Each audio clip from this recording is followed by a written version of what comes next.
সঞ্জয়দা সঞ্জয়দা আচ্ছা, আপনারা যে এজেন্ডা কি এজেন্ডা নিয়ে আপনারা আজকে মনোনয়নপত্র দাখিল করতে যাচ্ছেন? এটা আমাদের land rights, political rights, social economic rights, cultural রাইটসের জন্য আমরা কথা বলবো। প্রমোটার পার্টির তরফ থেকে আমি শ্রী কেজাম মাতিয়া 21 মহারানী খেলাঘাটে ক্যান্ডিডেট হিসেবে আজকে নমিনেশন দাখিল করতে যাচ্ছি।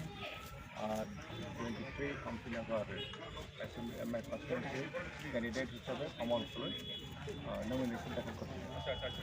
আপনাদের ভোটে যদি জয়ী হবেন কত পার্সেন্টেজ আপনাদের ধারণা, এবং জয়ী হওয়ার পর প্রথমত জনজাতি বা আপনাদের এডিসির জন্য কী কাজ করবেন? প্রথমত কাজটা আমরা অবশ্যই করবো, ডেভেলপমেন্ট ওয়ার্ক আমরা অবশ্যই করবো। তার সঙ্গে আমরা আমাদের জনজাতির যে অধিকারের কথা আমরা বলছি সেটা আমরা এনশিওর করবো, যাতে আমরা land rights, political rights, social economic rights, cultural rights সেটাকে আমরা আদায় করতে পারি।